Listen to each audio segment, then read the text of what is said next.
Jaya Radha Madhava Kunja Bihari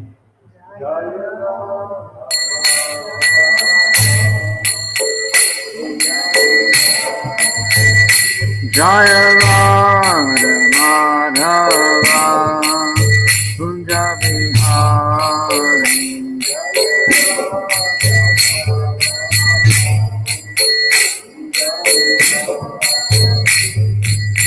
Vijana Bala Hiribari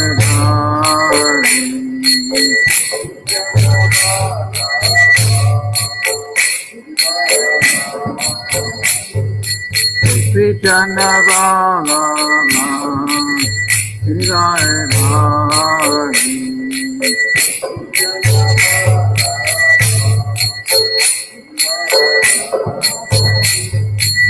Yashoda Nandana Prajajana Randana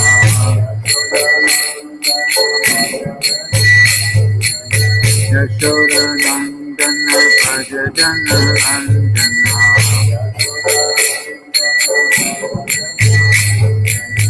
Yamuna Tira Vanachari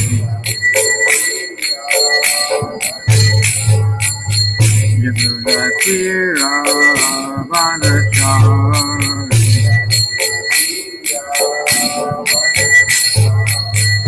Jaya Radha Madhava Kunja Bihari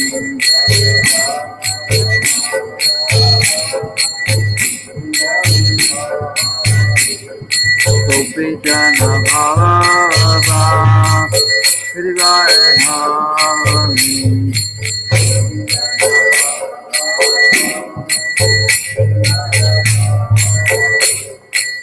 Yashoda Nandana Prajajana Randana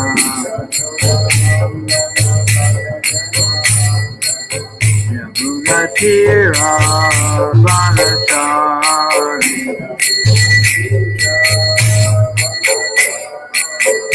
Jaya Radha Madhava Kunja Bihari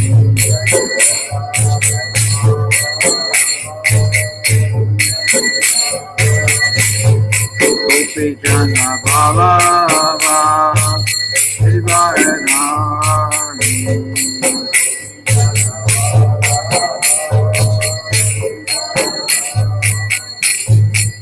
Yashoda Nandana Prajajana Randana Yamuna Tira Vanachari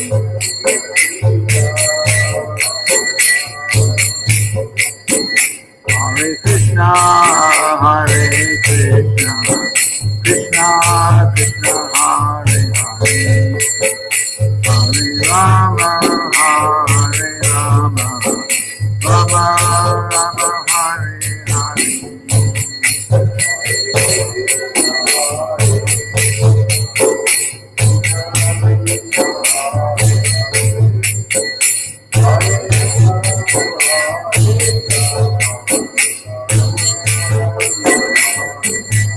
Hare Krishna Hare Krishna Krishna Krishna Hare Hare Hare Rama Hare Rama Rama Rama Hare Hare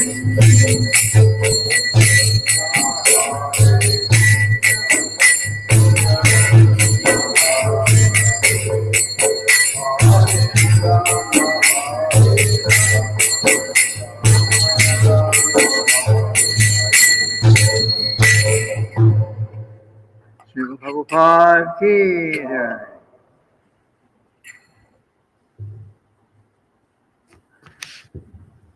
Om Namo Bhagavate Vasudevaya.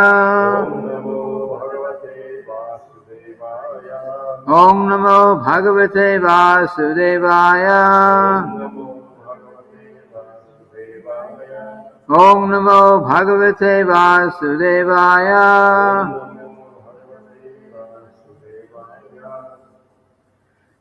So we're reading from the Srimad-bhagavatam, 8th Canto, 6th chapter. This verse here is it's number 16, but there are a few verses after that that have no purport, and one has a very small purport, about that size, and then another one has a little, not much larger purport. So we'll go through a few of these verses and try to speak something at the end. But I only have one verse written up here. Sri Shukha Uvacha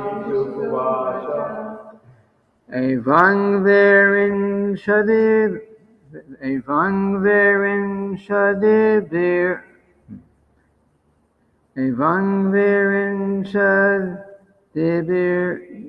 Iditastad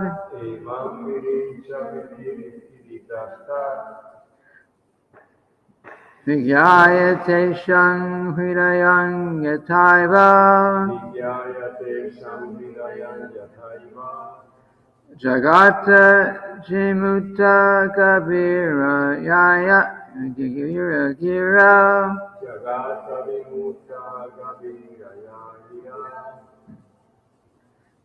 Paranjalin Sangvita Sarvakarakan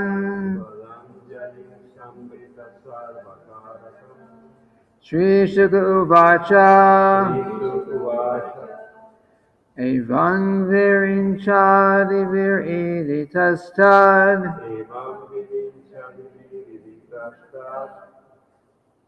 Vijayate Shang Hridayang Yataiva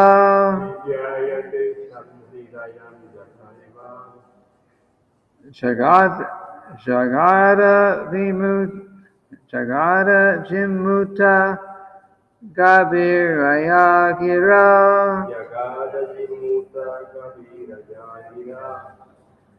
Paranjalin Sangvrita Sarvakarakan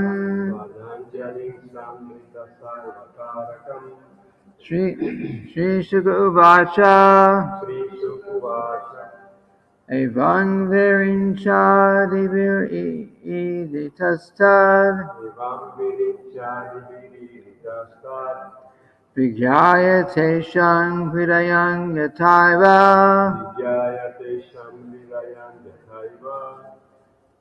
Jagada Jimuta Kabira Yagira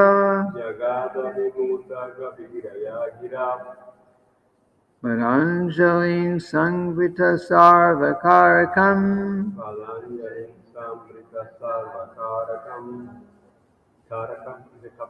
Karakan. Huh? Oh. Sri Shukha Uvacha Evang Virinchadivir Iditastad Vijayate Shang Hridayang Yataiva Jagada Jimuta Gabiraya Gira Badajanavjalin Sangvita Sarvakarakan Sri Shukha Uvacha Evang Virinchadivir Iditastad Vigyayate Shang Hridayang Yataiva Jagada Jimuta Gabiraya Gira Paranjalin Sangvita Sarvakarakan.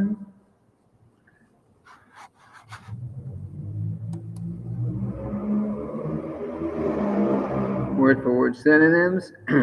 Sri Shukha Uvacha Sri Shukadev Goswami said, Evam, thus, Virinsha Adivi, by all the demigods headed by Lord Brahma, Iditaha, being worshipped. Tat Vihyaya, understanding the expectation.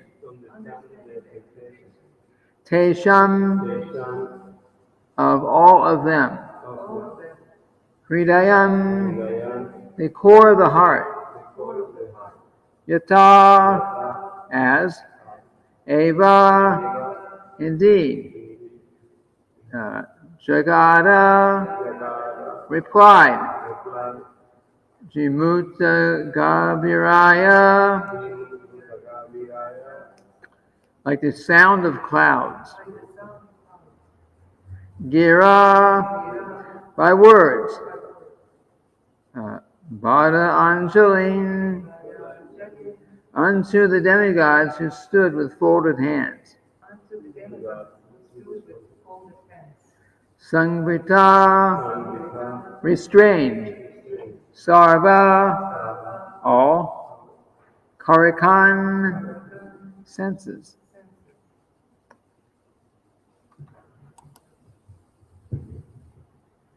Shukadeva Goswami continued, when the Lord was thus offered prayers by the demigods, headed by Lord Brahma, he understood the purpose for which they had approached him.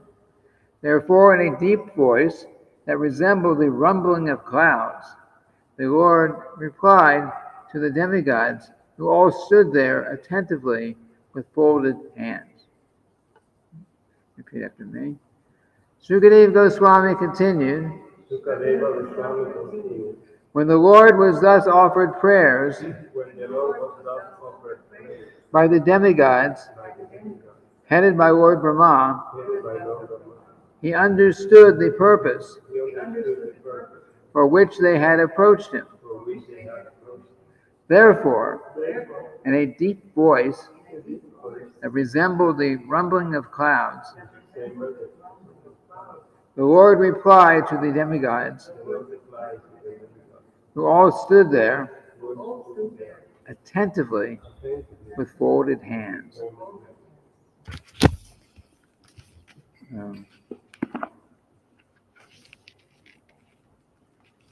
So it's the only verse I wrote up, but I know this one has no purport. So I guess I'll just chant the next Sanskrit in the translation for a few verses.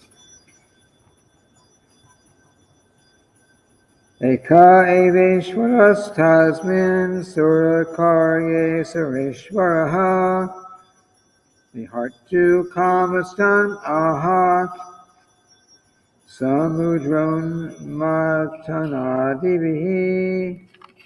Although the Supreme Personality of Godhead, the Master of the demigods, was capable of performing the activities of the demigods by himself, he wanted to enjoy pastimes in the churning the ocean. Therefore, he spoke as follows. Sri Bhagavan Uvacha Hanta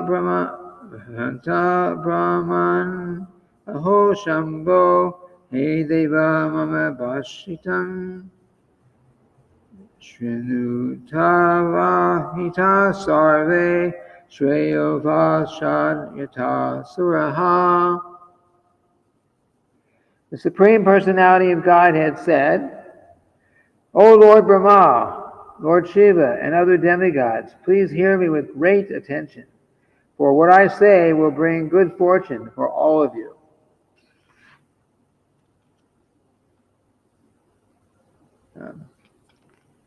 Yata Dhanava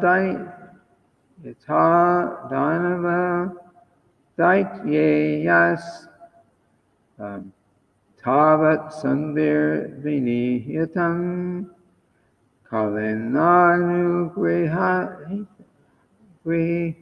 Grihitaistar Yavad Vo Baba Atmanaha.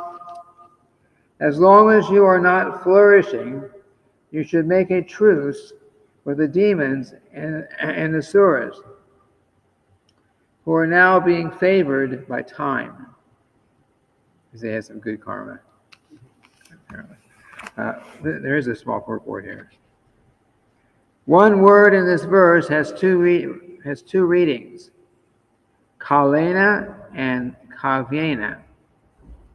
Kalena means favored by time, and kavyena means favored by Sukracharya.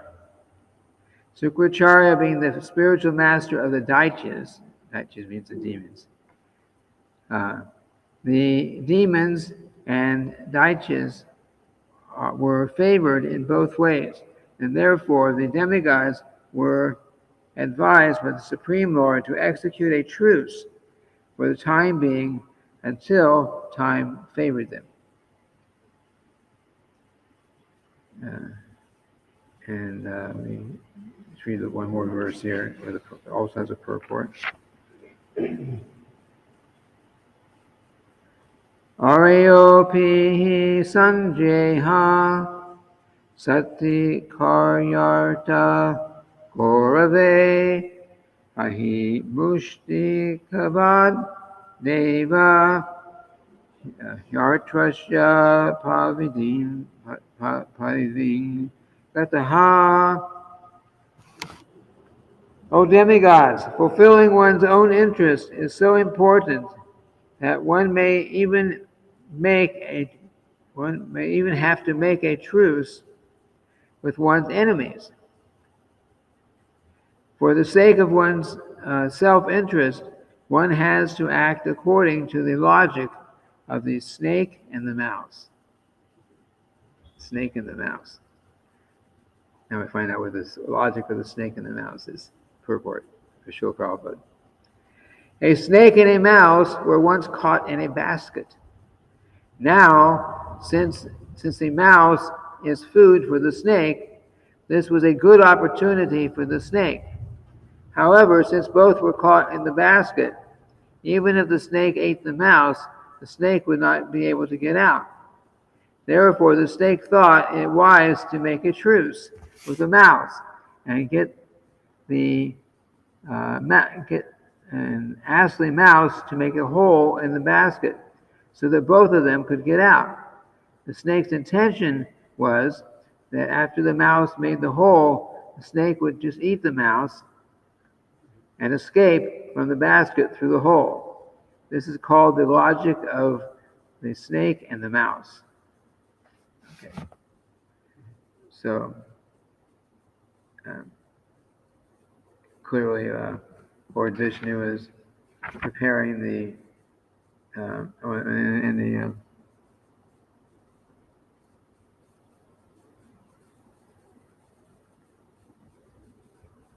let me just read this.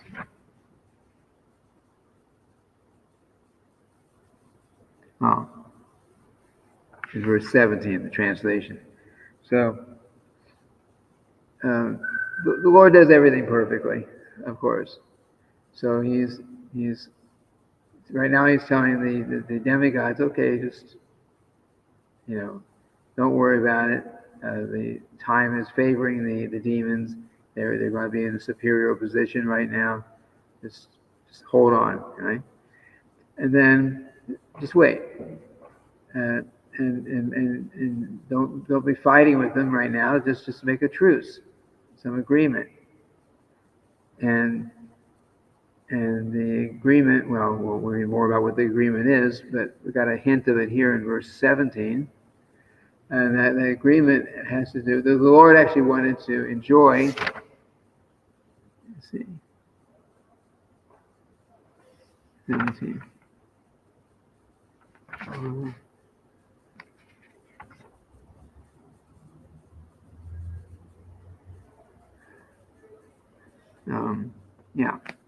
The Lord actually wanted to enjoy the activities, the pastime of churning the ocean. It is the ocean of milk we're talking about. So we'll read more about that as we go on. But yes, there's this ocean of milk, and there was some arrangement made, the truce made with the demons. Okay, this ocean of milk has so many things that we both want, So we work together, and we churn this ocean. Just like you could take cream, or actually cream that's been made into yogurt made from cream. It's the best way, and you churn it, and it turns into butter, right? By that action, you have a real old time butter churn, like whether Yashoda was using, and it's you just pull a rope back and forth, it turns the paddle inside the butter churn, and then the cream, the yogurt, turns into butter and buttermilk, like that. So the Lord has had some plan, which we'll read more detail of as we go on, to engage both the demigods and the demons. They're both thinking that they're going to get the best deal, but they've had to work together rather than fighting. So they will be getting a if you take on a butter churn, you have to have a rope pulling it back and forth like that, turning the churn. So they didn't have a rope. They wanted to do something in an ocean of milk. So they didn't have a rope. They had to have something to substitute the rope, and what they got was a serpent, Vasuki, right? Vasuki is his name. And the demons took. Who took this? The demons took the head, right? And Vasuki has a very hot breath. They actually were getting burnt, but they chose they wanted the head, because the other end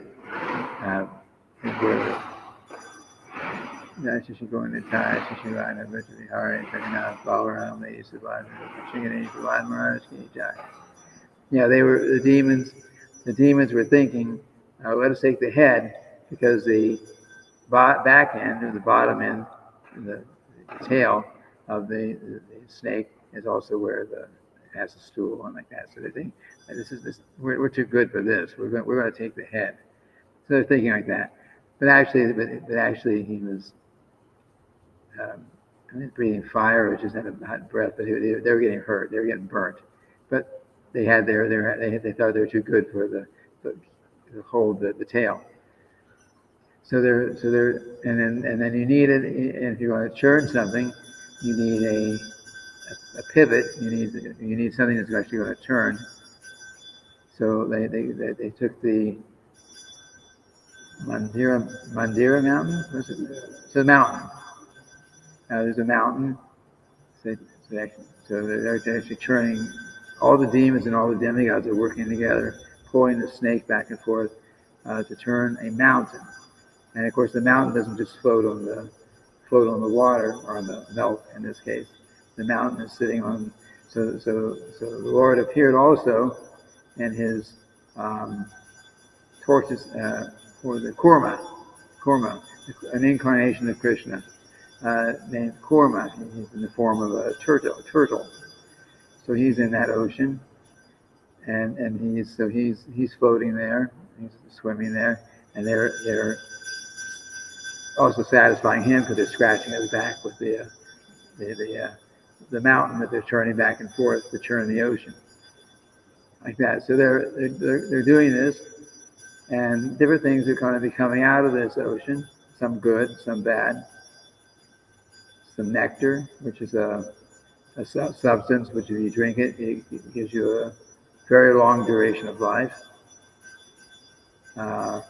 There's some poison came out of it, which Lord Shiva will drink, actually. And I don't remember what all came out of it. I have to read it, I guess. The horse, which I saw, the horse. There's one horse that came out of the churning. Lakshmi, okay. like that. And many things came out. So anyway, we'll read the details of that in the upcoming verses. This is a preview.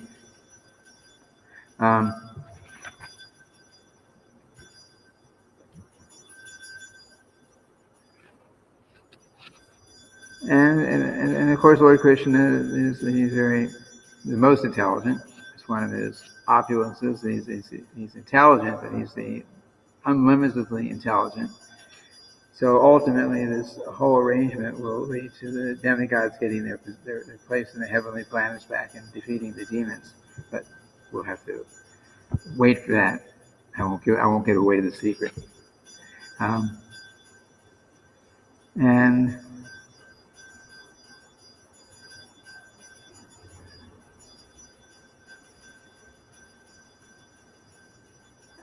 I'm reading this purport, the one about the snake and the mouse. I'm thinking how just like in the material realm, people are materialistic people are doing everything they can for sense gratification, but in the process of doing that, because of Lord Chaitanya's Sankirtan movement, those same things can also be used for in Krishna service. Just like when someone builds an airport, Miami Airport, or there's so many airports all over the world. If someone builds an airport, they're not thinking, let us build an airport so the Hare Krishna devotees can travel to India or go around preaching. And that's not the purpose. The purpose is to facilitate travel and for somebody to make a lot of money running the airport. But they have their purpose. But those who are on the path of Krishna consciousness can take advantage of that which the non-devotees have created and use it in the Lord's service. The printing press was not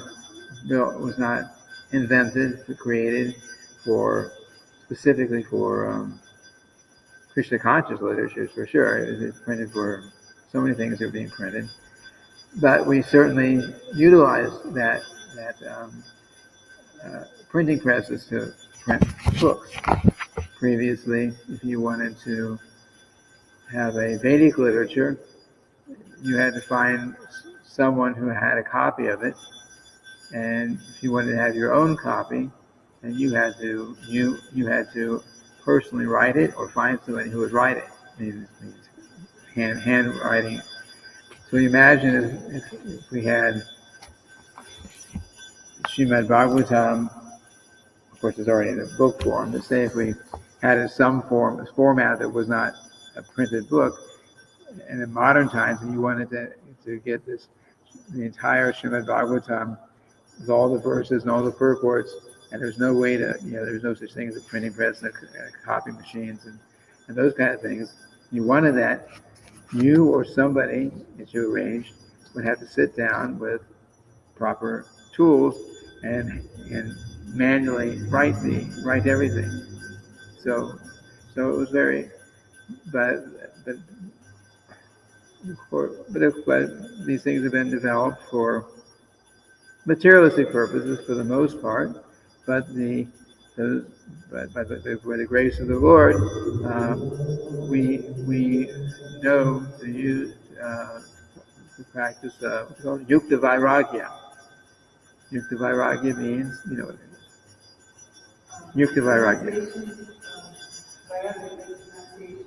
Yeah. Well, it's proper renunciation. Proper renunciation means you use something, you take something, and you use it the proper way, which is in the service of the Lord's devotional service, and you're not attached to the results. Yeah. So these things, printing presses and so on, were made for materialistic purposes for the most part. But we, practicing Krishna consciousness, have certainly also used them to print large quantities of books and large numbers of languages all over the world. Same thing with the computers and other. Here we're using a computer to look at the verse from the Srimad-bhagavatam. There's internet. Some people are making a huge amount of money on the internet, and it's a business. But the internet is also very helpful for learning about Krishna and spreading Krishna consciousness. If you're looking, if that's what you're looking for, it's out. It's also out there. So, and it's said that one should learn to cultivate transcendental knowledge and nescience side by side, right? Learn to cultivate transcendental knowledge and nescience side by side. We have to, it's basically for an ashram, really.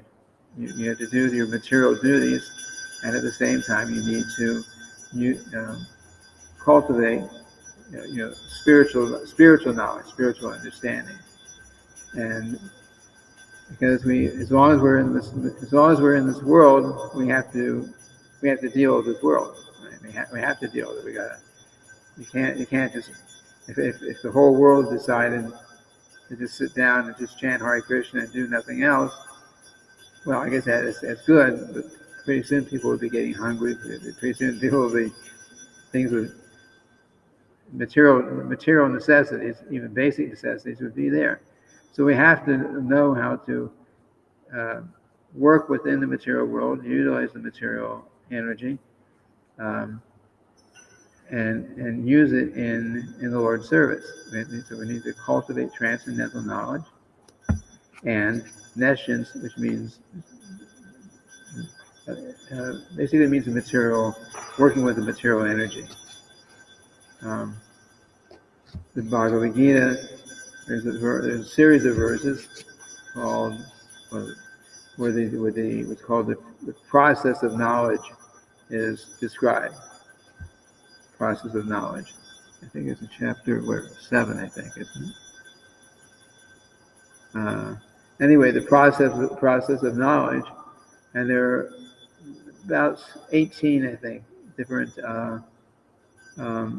activities which one should be doing, which is favorable for developing actual knowledge. One of them, I think the most important one, is accepting spiritual master. Chapter 13. 13? Yeah.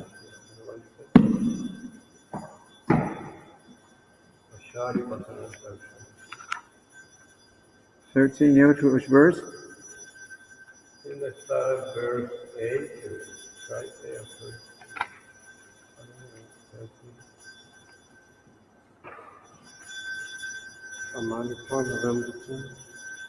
Oh, yes, I did. You find it? It starts off with humility, pridelessness, non-violence. That verse. No, money from the lack of pride, humbleness, lack of pride. Yeah, this third is number verse 12, or maybe a few. 13, 12. Yeah. Okay. So humility. These are the activities that are called the process of knowledge. Knowledge means what? Understand what's material, understand what's spiritual, understand who's the controller of both. Krishna's the controller of both. So this is knowledge. But to help come to that understanding of what is that a realization, then we need to develop these other qualities. Humility, pridelessness, non-violence, tolerance, simplicity, approaching a bona fide spiritual master, cleanliness, steadiness, self-control, renunciation of the objects of sense gratification, absence of false ego, the perception of evil, the perception of the evil of birth, death, old age, and disease. You have to understand that it is, we think they're bad or problematic, otherwise we don't want to give them up. We don't want to get out of this material situation. Detachment, freedom from entanglement with children, wife, home, and the rest. Even-mindedness amid pleasant and unpleasant events. Constant and unalloyed devotion to me. Aspiring to live in a solitary place. Detachment from the general mass of people. Accepting the importance of self-realization and philosophical search for the absolute truth. All these I declare to be knowledge, and besides this, whatever there is may be ignorance. And Srila starts off the purport. The process of knowledge is sometimes misunderstood by less intelligent men as being the interaction of the field of activity, but actually this is the real process of knowledge. If one accepts this process, then the possibility of approaching the absolute truth exists. And it's a long purport. Actually, each one of these items we read is an explanation in the purport. But we're actually out of time for today. Except any questions? But we have to follow all of the list of items. We should try. And in reality, we are, nonviolence, for example. Nonviolence is by what do we do that creates a nonviolence, or that? Yeah, no eating, no meat eating, no animal slaughter. So that by doing that, we develop nonviolence. Srila also describes that non-violence is to act in such a way that you do not put another person inside. Acting in a way that you do not put another person inside. I don't cause inside. Yeah, that's another part of being nonviolent. Absence of false ego, perception of birth, death, perception of the evil of birth, death, disease, and old age. These are the symptoms of knowledge. You have described that those are the symptoms of a person who is in knowledge. Yes, or by practicing these, it'll help one to develop actual knowledge. Because it says any other activity outside of these is considered to be ignorance. So if you are in knowledge, then you'll truly in knowledge, you'll have these qualities, and if you practice these qualities, it'll help you to develop. You actually come into knowledge, to develop the knowledge and understand what is God, what's the difference between the material and the spiritual world, and so on like that. So it all fits together. So what happened to the snake? They were pulling him apart. Well, it was an example. The snake had his idea. So the point is, in the example, the point is that Lord Vishnu is telling the demigods to make a truce, do something temporarily, work with the demons. But the idea is, okay, now when you get what you want, then you can defeat the demons. Like the snake was going to eat the mouse. The idea was so So the demigods, or Vishnu is advising actually, you work with the demons right now because because time is favoring them. They're in a more powerful position. So work with them. Don't fight them. And then when things change and you have the opportunity, then you can defeat them. And that's what he's indicating by that example. And then it'll happen. We'll see. Ultimately, the demigods will take over again, and we'll read about how that is happening. But I don't want to give away everything. I don't want to give away the plot of the story.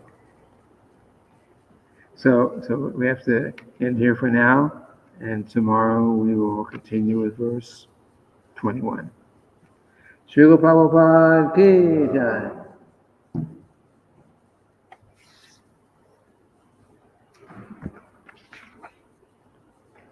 One that has no purport either. Anyway, there's a few verses here that don't have any purport.